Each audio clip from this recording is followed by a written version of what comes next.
Hello and welcome. My name is Eladio, and some of you might know me as Salsa Dips or Penguin Fetish online.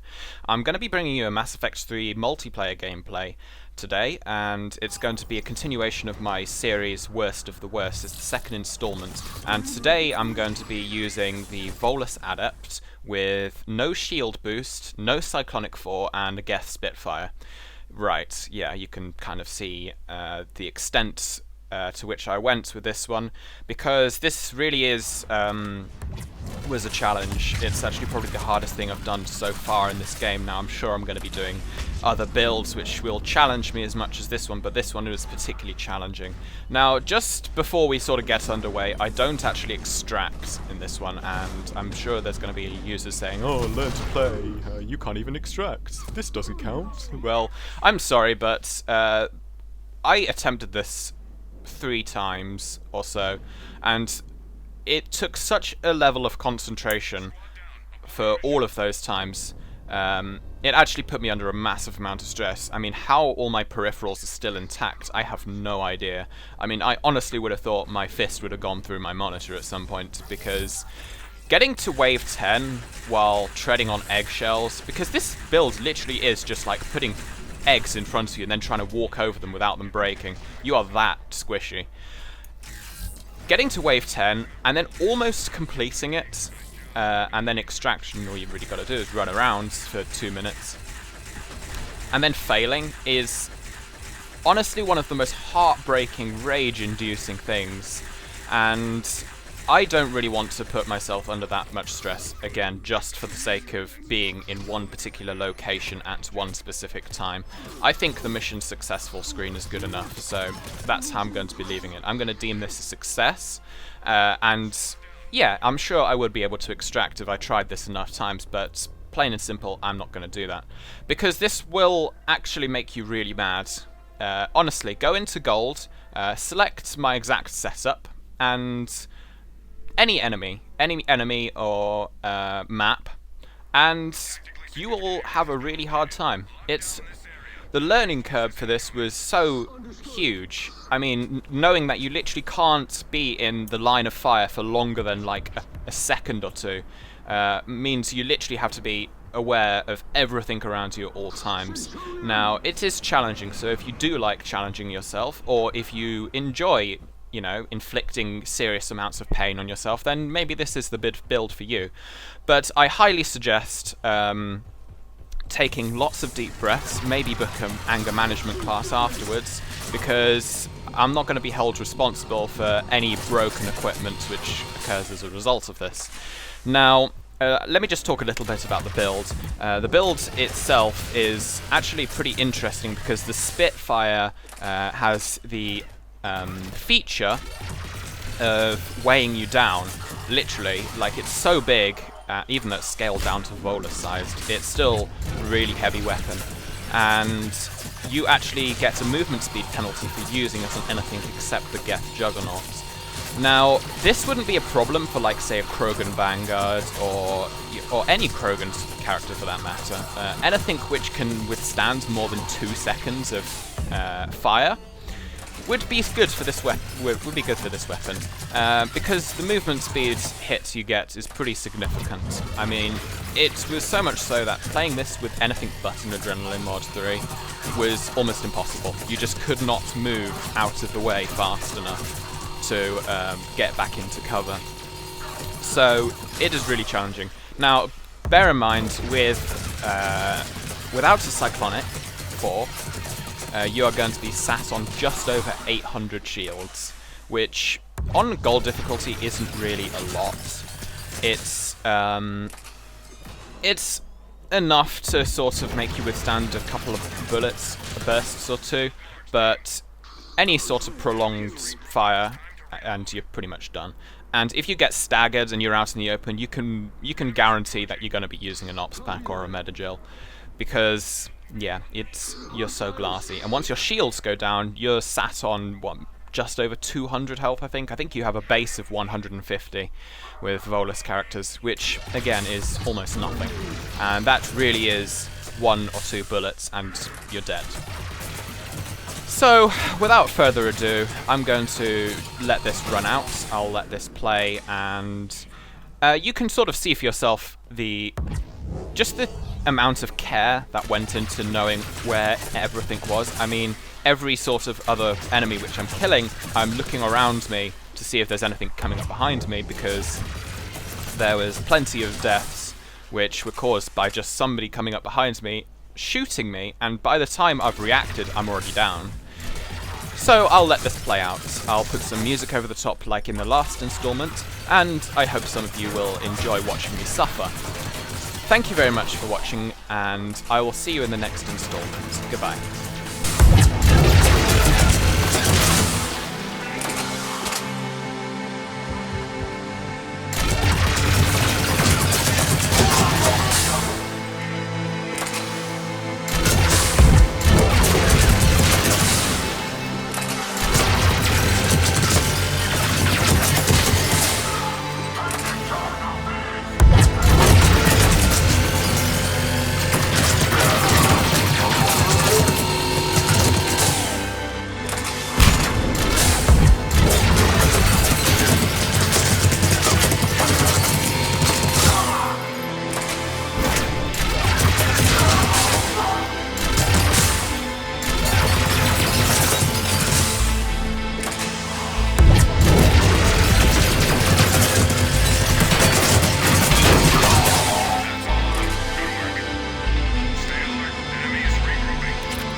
fleet intel was shot down in the area. Crack the scout in. Stay close to maintain. You're out of range. Got it. Let's move.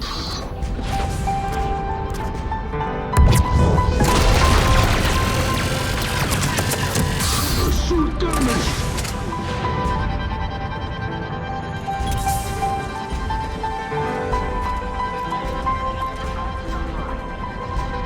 Time is short. We need this to happen.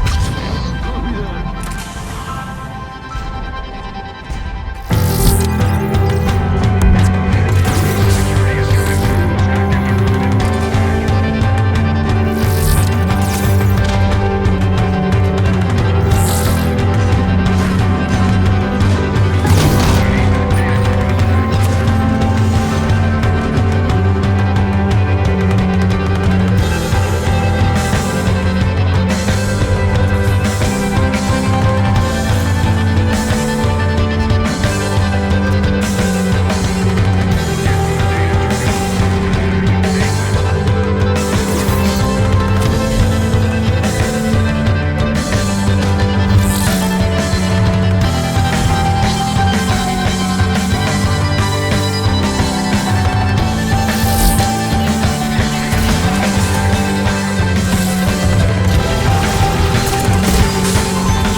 I'm hit.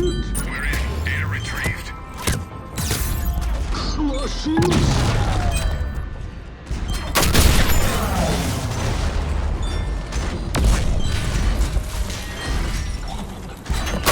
Spitfire.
Hey,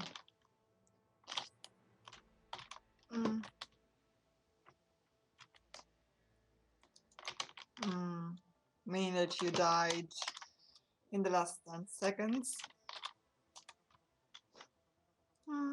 I think that's okay.